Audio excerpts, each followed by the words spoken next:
राजनीति से काम तक,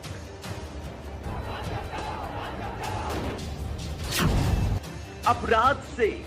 अंजाम तक, खेत से खलिहान तक, खिलाड़ी से मैदान तक, आईफा की धमाकेदार रात, सितारों से आसमान तक, अब हर खबर पर होगी हमारी नजर। पल पल बदलती देश और दुनिया की हर खबर पाइए सीधा अपने मोबाइल पर।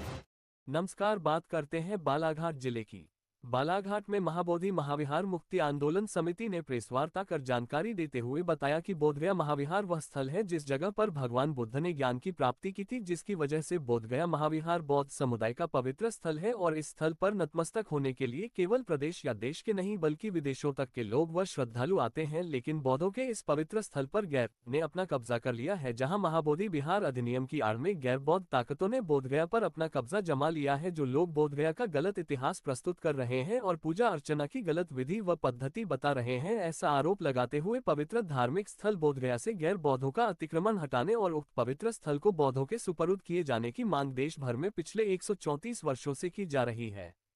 महाबोधि महाविहार मुक्ति आंदोलन समिति ने वर्षों से लंबित इसी मांग को लेकर अब अनिश्चितकालीन शांति धरना प्रदर्शन किए जाने का ऐलान किया है,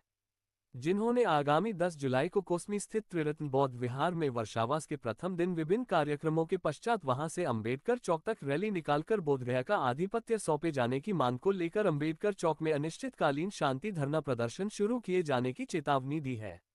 महाबोधि महाविहार मुक्ति आंदोलन समिति बालाघाट ने समस्त बौद्ध विहार समिति एवं समस्त बौद्ध संगठन से शांति धरना प्रदर्शन में ज्यादा से ज्यादा शामिल होने की अपील की है।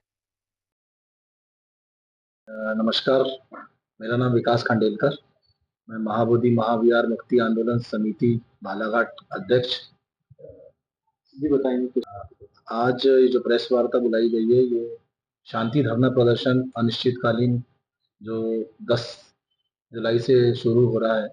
उसको लेकर के है। और ये जो धरना प्रदर्शन है, ये महाबोधि महाविहार जो बौद्धों की आस्था का केंद्र है, जो लगभग 134 साल से जिसको लेकर के न्यायालय में लड़ाई चल रही है। और ये जो महाबोधि महाविहार है, ये महाकारुणिक तथागत गौतम बुद्ध की ज्ञान स्थली है, जो पटना बिहार के बोध गया में है। और इसको लेकर के लगभग 3-4 महीने से हमारे जो बौद्ध भंते हैं और जो हमारे श्रामणेर हैं, वो सब आंदोलन कर रहे हैं। सारे बौद्ध उपासक पूरे भारत के और भारत के अलावा जो अन्य बौद्धिस्ट कंट्री है, वहाँ से भी लोग इसको लेकर के आंदोलन कर रहे हैं। तो उद्देश्य एक ही है कि जो बौद्धों की जो विरासत है, क्योंकि पूरे विश्व के बौद्ध जो हैं, उनकी एक आस्था जुड़ी हुई है महाबोधि महाविहार से। और वो चाहते हैं कि जो बीटी एक्ट जो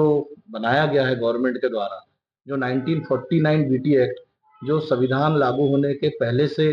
बनाया गया है, और जबकि संविधान लागू होने के बाद सारे एक्ट ऐसे ही रद्द हो जाते हैं, पर वो बीटी एक्ट आज भी चल रहा है। और उसके कारण जो प्रबंधन है वहाँ का महाबोधि महाविहार का, वो पूर्णतः बौद्धों के हाथ में नहीं है। और क्योंकि वो बौद्धों के हाथ में उसका प्रबंधन नहीं है, तो तथागत बुद्ध के जो विचार हैं, उनकी जो शिक्षा है, जो जिस तरीके से पूरे भारत में जानी चाहिए, उसका जो शिक्षा का प्रचार प्रसार होना चाहिए, वो नहीं हो पा रहा है। और हमारा एक ही उद्देश्य है कि ये जो बौद्धों की विरासत है, ये बौद्धों को दी जाए, क्योंकि जितने भी अन्य धार्मिक स्थल हैं, वो उन्हीं धर्म के मानने वाले जो लोग हैं, उनके हाथ में उनका प्रबंधन है। तो बौद्धों के साथ में ऐसा अन्याय क्यों? बौद्धों का जो विरासत है, बौद्धों की जो ज्ञान स्थली है तथागत बुद्ध की, जहाँ सारे बौद्धों की आस्था जुड़ी हुई है, तो वो आखिर उसको पूर्णतः बौद्धों को क्यों सौंपाने जा रहा है? बस लड़ाई इसी बात की है। इसको लेकर के सुप्रीम कोर्ट में भी केस चल रहा है, और ये लगभग 12 साल से केस चल रहा है, और आज तक हियरिंग नहीं हो रही है। हमारा सुप्रीम कोर्ट से भी विनम्र निवेदन है कि वो इसको संज्ञान में ले और इसका फैसला दे, और बौद्धों को उनकी विरासत वापस मिले। इसको लेकर के जो धरना प्रदर्शन है, इसके पूर्व भी 11 मार्च को धरना प्रदर्शन और रैली की गई थी महाबोधि महाविहार मुक्ति आंदोलन समिति बालाघाट के द्वारा, और उसमें भी हमें बहुत अच्छा सारे बौद्धों का सहयोग मिला और एक अच्छी रैली हुई थी यहाँ पर, और पूरे भारत में इसको लेकर के रैलियां चल रही है। अभी क्योंकि फिर से जो धरना प्रदर्शन करने का हम लोगों ने इसलिए निर्णय लिया क्योंकि कोर्ट में इसकी हेयरिंग चल रही है और ये हेयरिंग होने वाली है 29 जुलाई को। तो हमने बोला कि पुनः हम धरना करेंगे इसको लेकर के, ताकि न्यायपालिका हमारी बात को सुने और हमारे इस जो महाबोधि महाविहार है इसको लेकर के एक न्याय करे। हम न्याय की अपेक्षा करते हैं न्यायपालिका से। हम ये नहीं बोलते कि आप हमारे पक्ष को देखिए या उनके पक्ष किसी और के पक्ष को देखिए, न्याय करिए। और न्याय जो है वो साक्ष्य के आधार पर, जैसे कि जब भारत आजाद नहीं था तब भी जो हाईकोर्ट कलकत्ता ने भी इसका फैसला बौद्धों के पक्ष में दिया था, और हमारा अभी भी विनम्र निवेदन है सुप्रीम कोर्ट ऑफ इंडिया से कि इसको बौद्धों को इसकी उनकी विरासत दी जाए।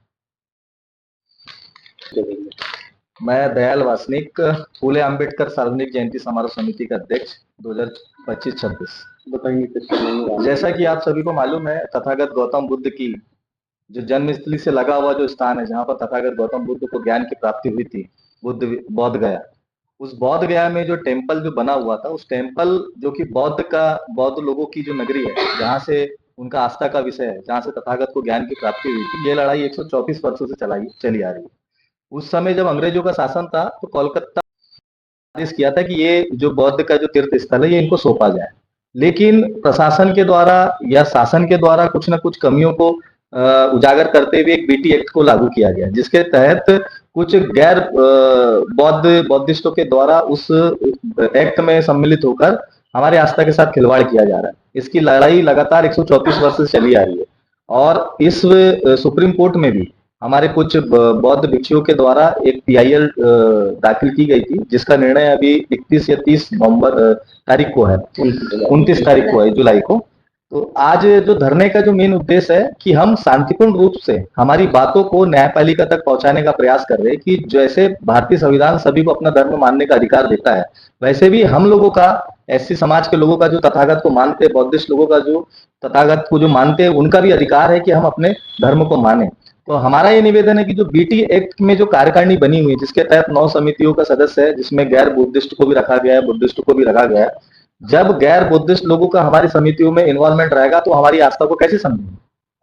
और हमारी आस्था को नहीं समझेंगे तो कहीं ना कहीं एक टकराव पैदा होगा, जातिगत रूप से मतभेद पैदा होंगे, और उस मतभेद को दूर करने के लिए लगातार 134 वर्षों से बौद्धिस्ट लोग शांतिपूर्ण रूप से आंदोलन करते हुए आ रहे हैं। और आज इस धरने का उद्देश्य ये है हमारा कि हमारी बातों को न्यायपालिका शांतिपूर्ण तरीके से सुने, और जैसे भारतीय संविधान का आर्टिकल 15 ये देता है कि सभी को अपने अपना धर्म मानने की स्वतंत्रता है, 23-24 जो भी आर्टिकल अपना देता है, तो उस आर्टिकल के तहत हमको भी हमारी स्वतंत्रता दी जाए, और हमारा जो तीर्थ स्थान है हमको पूर्ण रूप से उस पर प्रार्थना करने का, आस्था करने का हमको स्थान दिया जाए, और उस BT एक्ट को खारिज की जाए।